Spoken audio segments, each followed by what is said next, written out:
Hey there, welcome back to Badass Messaging. We're still in Module 2, Shifting Beliefs, and here in Lesson 5, we're talking about how to make the case. In other words, how do you demonstrate that people should shift their beliefs? Because here's the truth bomb. People won't magically change their beliefs because you tell them they're wrong, even with great statements. You're going to have to make the case. You can't just give them the old belief or the mistake belief and then the new belief statements. You're going to have to make the case to show them why they should make the shift. We're going to talk about how to do that in this lesson. Specifically, we're going to talk about the process for belief change in your messaging, kind of how your messaging will flow, and then 7 forms of arguments you can use to make your case. Let's dive in. Let's start by talking about the belief change process. Here's the key point. Telling people something is rarely effective. You're almost always better off showing them. In other words, showing them why they should change their beliefs, not just say you need to change your beliefs. If you find yourself just saying it and you don't answer the question why, or why should I listen to you, they're not going to do it. So you're going to have to provide some rationale and show them why they should do it. So this is kind of how the messaging will generally flow. You'll have your mistakes statement that you developed in the last lesson. Then you're going to make the case for why that's a mistake and why that's happening. And then you'll lead into the new belief statement. So in other words, this is the flow of, if you were doing a video, you would go down this flow. If you're writing it on a sales page, this is how you would write it in this order generally. If you're speaking it, this is how you would do it. This is kind of the flow. You start with the mistake, then you make the case for why that is a mistake, and then you give them the new belief statement. Now, here's an important thing to understand about this process. In making your case, you aren't arguing for the new belief. You're demonstrating why the current belief is a mistake. In other words, you're tearing down the current belief and arguing against it and showing why the current belief is wrong. Now, here's a quick note. I generally would prefer to argue for something more than arguing against something. But this is a case where you need to argue against, because what you have to do, you can't simply argue for your new belief. You have to show them that they have to give up that current belief and get rid of that before they will be open to any other belief to take its place. The good news is that if you succeed in showing them that their current belief is wrong, they're going to be primed for the new belief. You don't really have to argue for it. They will say, okay, you've convinced me. What I have believed is wrong. And then you simply present the new belief almost as kind of, well, this is obviously the right answer as the next belief, and they will accept it. So that's what you're going to be doing here. Now let's dive into the different forms of argument you can take. And I've come up with 7 forms. Now, these are not the only 7 forms, 7 ways to make your case, but I wanted to present you with 7 different ways to be thinking about things you can be doing and ways you can be demonstrating that their current belief is wrong. Now, you do not need to use all of these forms of arguments. In fact, you almost certainly would not use all 7 for any given belief.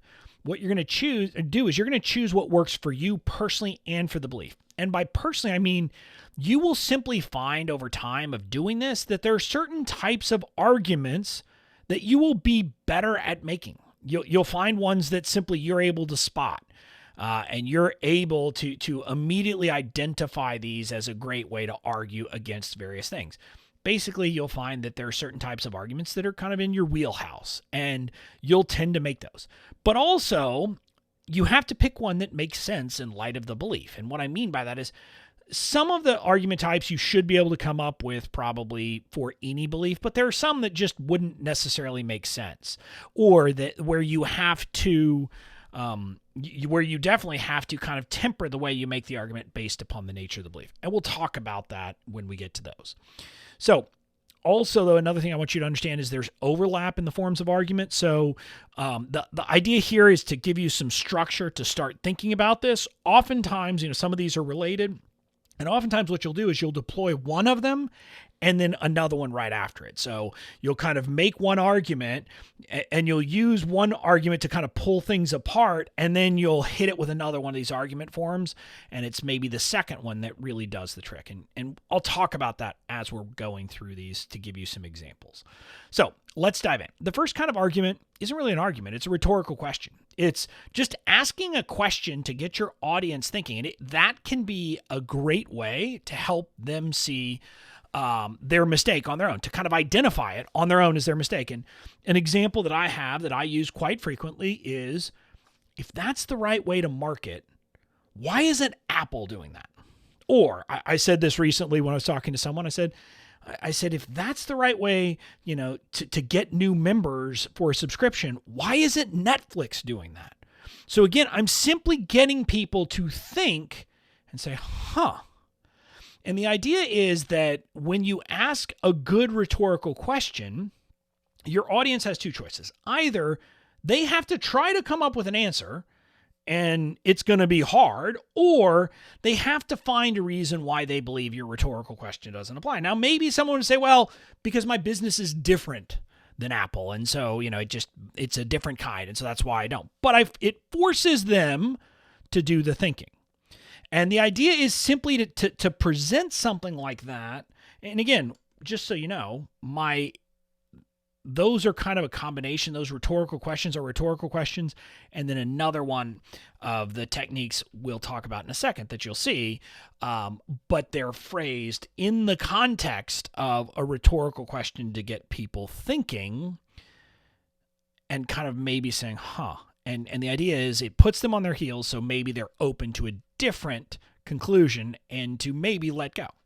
Now let's talk about one very particular type of rhetorical question, which I think of as a different form of argument. How's that serving you? Or, well, how's that working out for you? Literally, it's the process of, after identifying the belief and the behavior, say, well, how has that worked for you so far? The reason why this works is because people who are listening to you, people who are, for example, on a sales page where you have used this technique, they're only on that sales page probably because what they've tried in the past didn't work, right? I mean, if you're in the weight loss space, for example, and you're talking, again, I could say, maybe that one of the beliefs that you're trying to shift is that people believe that losing weight is about cutting things out, cutting entire food groups out of their diet. And again, you would create a mistaken belief statement around that. And you say, look, if you've been doing that, if you've tried these diets that are all about excluding a certain food group, how's that working out for you? Has that been sustainable? And you can simply ask these questions that are really directed to getting your audience to ask themselves, well, I've been operating that way and it hasn't gotten me the results I want. So maybe there's something wrong there. Right? And so you can kind of see how this is a very specific rhetorical question that puts the spotlight on them. Now, I want to be clear. This is a relatively aggressive form of argument because you are you're calling them out. You're pointing out that what they've been doing is wrong and it's not working for them. And you're pointing out that they are struggling or not successful or whatever it is. Now, again, my belief is that this is a perfectly appropriate thing to do, but some people aren't comfortable with it. But it is an effective tool. It's an effective form of argument. Now, the next type of argument I want to talk about is counterexamples. This is just like, look, providing examples where a belief proved false is a great way to get people to see the error of the current belief. Or, again, when I mentioned, why isn't Apple doing it that way? Why isn't Netflix doing it that way? Those are kind of counterexamples, but phrased as a rhetorical question. A counterexample is simply saying, well, if that's true, if what you're saying, if what you believe is true, then why is this fact out here that we can see of what has happened to someone else also true? And there's a couple of different ways this will work depending on the nature of the belief, the nature of the rule, the nature of the idea that you're trying to bust. If the belief is that one way is the only way to do something or is the only way to get success, you use an example where someone succeeded without following the defined path. In other words, where someone got the desired result without doing this thing that the people believe they have to do. And so this would be an example of saying, like, a lot of entrepreneurs believe they have to chase the latest social media platform and the latest social media fads to build a successful business, which means they're constantly changing and creating content for other things, which keeps them stuck and prevents them from making success. Yeah, that's the belief. So we would do that. And then I would say, look, if you're like a lot of entrepreneurs, you believe that you've got to be on social, you've got to be doing this, you've got to be going over there and doing those things, and that's the only way to build a good business. Well, what about, and then I would literally point out someone else who doesn't do that. For example, I'd point to myself and say, I'm basically only on Facebook. Now I'm on Instagram, I'm on the other places, but as of the time of the recording this, I could say, look, I built my business on one social media platform. I didn't chase any trends. I didn't chase any of that. So if you have to be on those places to succeed, how is it that I succeeded without doing it? It's like, that's an example of where I could do something like this. Again, in the fitness industry, you could say, look, a belief that the way to get to lose weight is, about cutting things out of your diet. Again, you could find examples of people who got the success without doing that. So you can just see how you could do that. Now, that's the first kind of counterexample. It's where you're busting the notion that there's only one way to do something. Now, on the other hand, if the belief is that something always gets results, you use an example where someone followed the path but didn't get the desired results. So, for example, if someone said the keto diet will always get you results and you wanted to bust that belief, you would point to someone who tried the keto diet, who followed it to the T and didn't get results. Now, I'm making that up. I don't know if that's true or not, but I'm simply saying that's an example of a counterexample. And this is one of those places you can see with a counterexample, there's only one kind of counterexample that would work for any given belief. And some beliefs aren't, they're just not going to be places where a counterexample is going to be the best way. But you can see how you have to tailor your argument. You have to tailor your counterexample based upon the nature of the belief that you're trying to bust. So that's counterexamples. Now let's go to the next type of argument, which is changing the frame. Now, this comes from the concept that most people want a belief to apply in all situations. They want it to be universally applicable. So showing that it doesn't work in certain instances or other instances can really help to dislodge the belief. Now, I don't want to get too geeky here, but I can't help myself. There are some notions, like some, moral philosophers, for example, argued that if a rule cannot be universally applied, that we can reject it as a valid rule. Now, most of us don't think at that level of philosophical thought, but intuitively we feel like a belief should apply pretty universally. And so there is kind of that deep-seated belief. So if you can change the frame and show that this belief, this idea, this rule doesn't apply in these other contexts, it will help to maybe convince people to change their belief. And this is another one where the way you present the argument would depend on the nature of the belief. If the belief is specific, you can change the frame by making it universal. In other words, if they're applying an idea or belief into a very specific set of facts, you might say, well, how would it work if we applied that idea everywhere? And if you can do that and it clearly isn't going to make sense, that change of frame can help to get them out of that viewpoint. Now, another way, instead of going universal, if the belief is specific, is you can change the frame by applying the belief or the idea to a different specific instance. Oftentimes what you're doing here is you're changing where the person in your audience is, like from, one side to the other side of a transaction, for example. It works quite well when you're talking to entrepreneurs. In my business, I can use this quite frequently. For example, how would you feel if someone did that to you? Like if I'm trying to get people to get rid of some bad behavior or behavior that I believe is bad behavior, not good. For example, hard selling, making people feel like crap to buy from you. I'd be like, well, how does it feel when someone does that to you? Do you like it when, you have to go through a hard sell situation? How does that make you feel about the person who is selling to you? So what I'm doing there is I'm changing the frame. And so I'm making my audience think of, instead of being the person who's applying the tactic, I'm saying put yourself in the shoes where you're the person on whom the tactic is being applied. And if they're not going to like the result of that, guess what? It's going to make them say, okay, I probably don't want to do this. Basically what we're doing is we're applying the golden rule there, but it's by changing the frame. We're changing the frame of where we're applying the idea or the belief. Now, there's another kind of change in the frame. If someone states a belief as universal, as a general proposition that just applies everywhere, well, maybe you can change the frame by making it specific and showing that it's just ridiculous, that it wouldn't apply in this particular circumstance, and it wouldn't apply in that circumstance, it wouldn't apply in that circumstance. So all of a sudden, you're like, okay, this thing I thought to be true is not true. Now, they might come up with a different belief by saying, well, okay, but it's true in this instance. But what you're doing is kind of just challenging their notion if they state an absolute. And again, it's not if they state it, but if people tend to believe absolute. So that's another way to change the frame.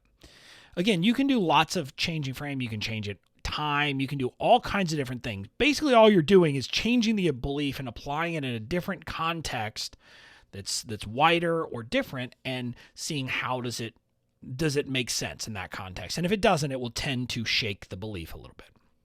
So that's changing the frame. Now let's talk about analogies. This is my favorite personally. And the idea here is that if you can kind of compare the belief to a clearly ridiculous but similar pattern in a different context and show that it's ridiculous, like that's a great way to disprove the belief or dislodge the belief or whatever. If people are going to look at it and say, well, clearly that's not true. So what you're doing is, people in our beliefs, we are so close to it that often we can't see kind of the ridiculousness of it in that context. But if we can come up with an analog, with an analogous situation where there's something similar happening, that can help people say, oh, now I get it. Okay. And here's an example. Thinking what you need to succeed in business is just a fancy new marketing tactic is like thinking all you need to go from horrible cook to master chef is a fancy set of knives. Now, I did this because for a long time, I've been pushing against the notion that what you need is some kind of ninja tactic or some super secret, crazy, fancy new marketing technique. I'm just saying that's not what you need. What you need to do is go back to the basics and get the basics right. And so what I'm pointing out is, in the context of cooking, if you suck at cooking, you're not going to think, well, I just go buy myself a $1,000 chef knife and suddenly I'm going to be fantastic. We look at that and we say, well, that's ridiculous. And I point out, that's exactly like thinking that all you need is some messenger bot or some, incredibly complicated fancy marketing tactic. It's the same thing. If you don't have the basics right, the advanced fancy stuff doesn't matter. So again, put it in a different context. People see that it makes sense clearly, and so it helps them to kind of get the notion there. Now, the next type of argument is to point out that correlation is not causation. This is one of the biggest logical fallacies people make. So what you're doing is showing that the link between two things that are happening together isn't a causation one. And this can be a great way to shift beliefs, because people are often thinking, and we all naturally do this, if thing X and thing Y happen at the same time, we tend to think, well, thing X caused thing Y, and it just makes sense to us. But I don't want to say 9 times out of 10, but a lot of times that's not true. And what you have to do to shift their belief is help to kind of disentangle it and show that it's not the same. Now, this happens a lot. I see it a lot in kind of the space that I operate in, where people are trying to, tell you, how to build your business. And so one of the example is the mistaken belief that people will not take action if you don't charge for a product, or if you don't charge a lot for a product. This is something we've all heard. We've all heard, oh, well, there's some magic. When people invest, they're going to take action. And if they don't invest, they won't take action. Now, what I would say is that there are two fallacies there, but the bigger problem is the notion that if people don't invest, necessarily they won't take action. And so I will hear people use this as a rationale for why they need to raise the price or charge a lot for their product. What I'm going to tell you is it's based on faulty logic. And let me tease out the logic here. When you charge a lot for a product, you will not have tire kickers. So you will only have people who are committed entering a program. So yes, those people tend to be people who will take action.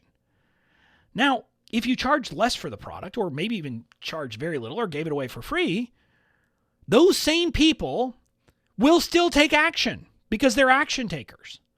Now, you'll also get tire kickers who will come in who won't take action. But there's a third group, people who are action takers but couldn't afford it, or would have decided they couldn't afford it at the more expensive price, but who will join if it's free or less expensive, who will get results. So this is an example where I present that, and I think you can look at it and say, oh, yeah, I can see how that's true. And then, by the way, this is an example where I would back that argument straight up with another argument, a counterexample. And I would say, because I know from my own personal experience of giving scholarships out to people that I've had a lot of people. Some of my best success stories are people who paid nothing for a signature product because I chose to give them a scholarship. And I could go into a very specific example. And I would do that because, guess what? It busts through. First, I did the correlation causation. I said, okay, well, these, you can see how this isn't necessarily true. And let me give you this example to prove that I'm right and your belief is wrong. So that's how you would stack arguments to make your point. So that's the correlation causation problem. Now, the last type of argument I want to talk about is a contradiction in value or in values. If you can show that like two positions that someone holds or wants to hold are at odds, that's going to force them to rethink one of the two beliefs. In other words, if people want to think of themselves as a particular type of person, for example, and you can demonstrate that the actions they're taking, that the beliefs they're holding over on this other side are at odds and inconsistent with being that kind of person, that's going to force them to decide, well, do I want to be that kind of person or do I want to hold on to this belief? Those are both different beliefs, but they're going to have to make a choice because you're showing a contradiction in values. An example of where I do this is I would say you can't simultaneously claim to be a serve-first entrepreneur and make decisions that are all about you making more money.